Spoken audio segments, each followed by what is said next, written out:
Hey guys, it's Victoria and welcome back to my channel Overweight and Outdoors. Today I'm headed home to visit my family back east. Let's go on an adventure, shall we?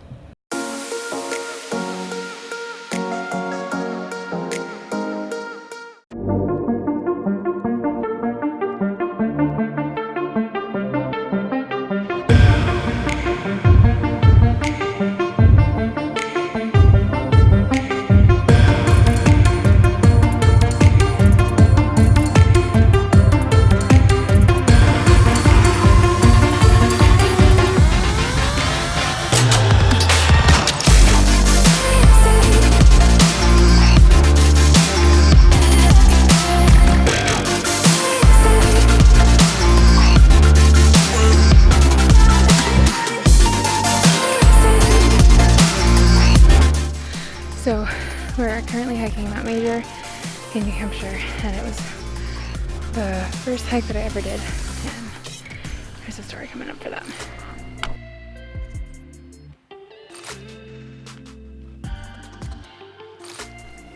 You gotta love New England mountains. They're steep ass mountains. Been spoiled with Colorado. There's so many switchbacks, it makes it so much easier. Even though this isn't the hardest hike or easiest hike I've ever done, it's definitely not as hard as I remember it being.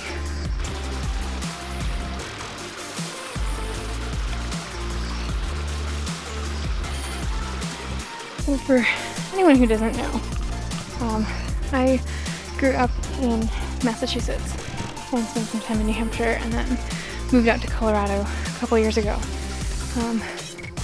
As strange as this seems, one of the biggest things I miss about New England and the East Coast is the trees.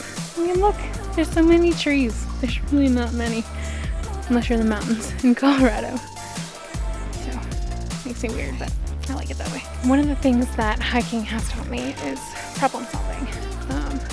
You're coming down here, and the trail kind of leads right down the rocks, but if you take a second to kind of survey, if you went over this way a little bit, there's a nice grade down here. So just be safe and just take a second before you walk. So we just got to the summit of Mount Major, which is one of the mountains along Lake Winnipesaukee, which is one of the largest lakes, if not the largest lake in New Hampshire. This was the first hike that I ever went on almost four years ago. I wasn't happy where I was, and I knew I needed something to challenge me, and nothing I was doing at the moment did. And I just had this thought to go on a hike, and I called one of my friends and said, I want to go on a hike. Where can we go? So she told me to pick a trail, and I did. Didn't know how to read a trail profile, but I learned the hard way that this is about 3 miles, about 1,200 feet of elevation gain. One of the hardest things that I had done up to that point. And I learned more about myself in the 3 miles on this trail than I did in the past 5 years. Yeah, I'll get to the next part, why, in a moment. If you're ever hiking and you see something like this, it is marking the trail that you are on. A lot of the trails in the Northeast have multiple routes leading up to the summit, so this is marking your way. Here you go.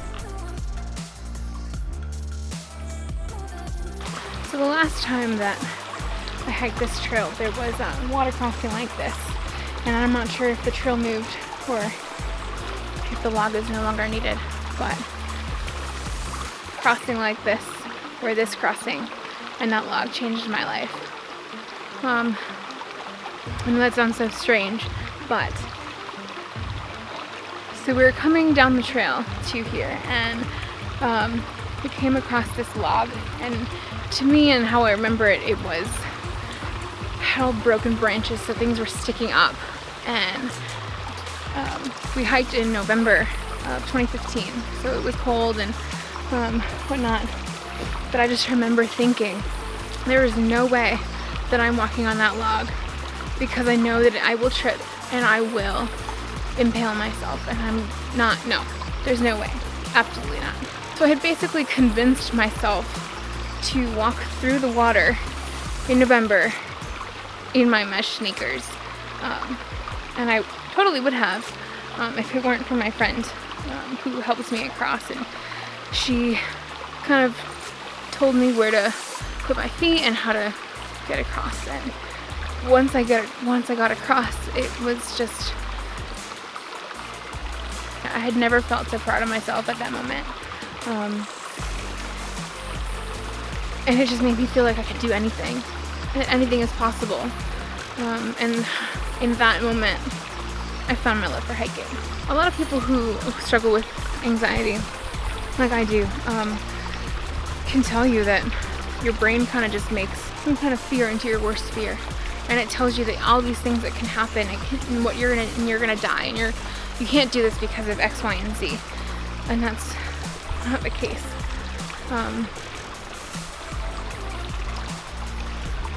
But I really wanted to talk to you guys about today, healthy versus unhealthy fears. A healthy fear is, you know, something that is life-threatening in the moment, and as soon as that moment is over, your fear goes away. And an unhealthy fear is something like making something up about that log, that I would die if I stepped foot on it, because I would trip and I would get impaled and I would die. And that type of fear can be debilitating, and can make your life so hard and so scary. But I think once you get to know yourself a little bit better and start to kind of know your limits, you know where you can push those limits and where you can grow. I mean, that's definitely been something that I've strived to uphold, is to pushing myself to be, you know, better, and to do things that I used to think were scary and things that I'd never thought that I could do. I think challenging yourself and challenging those fears that you do have is where you start to grow and where you really start to learn who you are.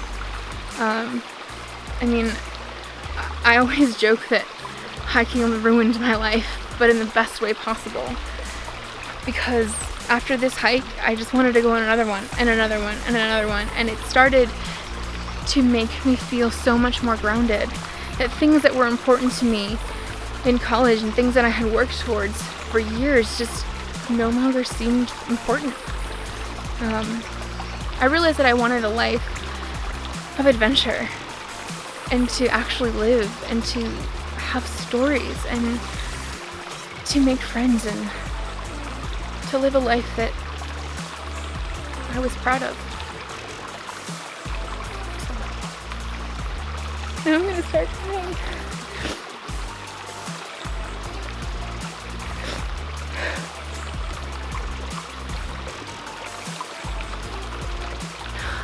You're so much more capable than you think you are.